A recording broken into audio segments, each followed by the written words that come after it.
Hey guys, welcome back to One More Time. My name's Nate, and today we're going to be talking about my first automatic watch. So this particular watch is a Seiko 5 Sports with a 7S36 movement. I got it back in the summer of 2010. It was my first summer of college. I was visiting my grandparents, and there's a wonderful story behind this watch. At the time, I didn't even know I liked watches. I was talking to my dad, and I told him, hey, I would really like a watch. And he offered to get me a watch, and he gave me a budget, and it was less than $100. So I did my research, and this was the watch I came across. And I'm glad I did, because believe it or not, it's still running today. And the last time I checked, it was keeping about plus 1 second a day, which is phenomenal. It's actually better than my brand new Seikos. So what makes this watch so special? And why is it so amazing that it's running today?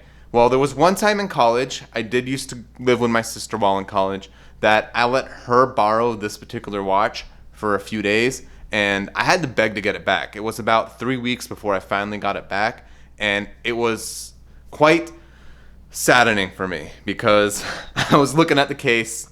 It was covered, and I mean completely covered in scratches. The crystal was very, very, very, very scratched, and I don't know what she did to it. She wouldn't tell me, but the thing was definitely abused. And for it to still be keeping a second a day, I think that's amazing. All the complications still work, the date. There is no hacking, there's no hand winding, but that's okay. It's a workhorse movement. Doesn't need to be anything complicated.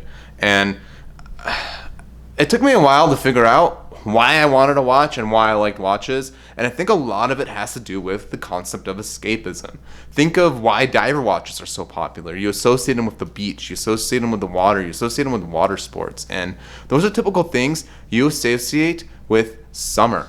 And it has a degree of escapism because you think of vacation, you think of getting away from home, getting away from your troubles. And for me, ultimately, as a kid, I got hooked onto watches at a very young age, and I didn't realize it till now. My grandfather used to own a jewelry store, and every summer I would visit, he'd give me a new watch. For example, he gave me a Casio compass watch with a compass feature in it, which was the coolest thing. I'm sure I still have it somewhere, but it's definitely not working because I did put it away for a reason. I did receive my first G-Shock from my grandfather. It was a Casio G-2200 in blue, which I'll probably include a link to below. I don't think it'll still be for sale, but just so you guys can get an idea of what it looks like. And I had that G-2200 probably for a good 10 years. And I had it for elementary school, middle school, and even parts of high school.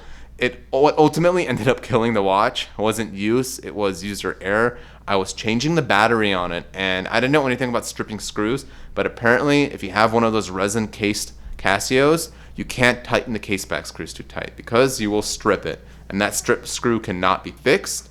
So that watch was no longer water resistant. I couldn't wear it anymore, and it's history. But I have this. It's my first automatic Seiko, and I got it over the summer because I really, really, really was in that escapism, mindset, and I was thinking of my family, and that's what got me onto it. And this was a slippery slope for me, let me tell you that. If it weren't for this watch, I wouldn't have been through the dozens and dozens of watches that I've been through till now. And it's a catch-22, Am I happy I got in a hobby? Yes. Is it a little disappointing? Yeah, there's that financial downside, but, I really liked this because I had a fascination with mechanical things. I really wanted to do mechanical engineering in college, and the thought of having something so small that can keep time with all these moving parts was just exciting to me.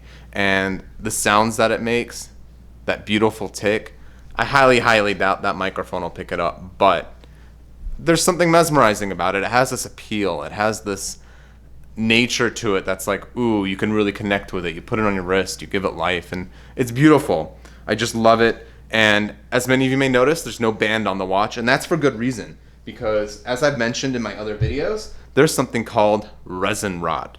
And with this particular model here, you can see that the strap cracked. And I just noticed this a few days ago. I haven't worn it for a year or so, and it was disappointing because the band was all curled up like this, and the moment I tried straightening it out, what happened was it actually cracked. This side of the band looks a little more pliable. I don't think it's going to crack on me, but as you can see, it has that shiny appeal to it. And for many of you guys that have watched my Casio video, that is a sign of what I like to call resin rot in the form of sweating. So that's just a precursor to it. So it's sad to see that. If I were to wear this again, I'll definitely need to find a new strap. I believe it's a 20mm Seiko strap. I don't have any lying around, but that's okay. I do have other watches that I'm currently going through at the moment, trying to enjoy. This I'm going to keep safe in my watch box for now until I can get a new band for it. Guys, thank you for watching one more time. Please don't forget to like, comment, subscribe, hit that bell notification icon, and to check us out on Instagram at Watch One More Time. I'd love to hear from you guys. What was your first mechanical watch and what got you into watches? Or if you have any questions about this particular piece, just let me know. I'd love hearing from you. Catch you guys on the flip side.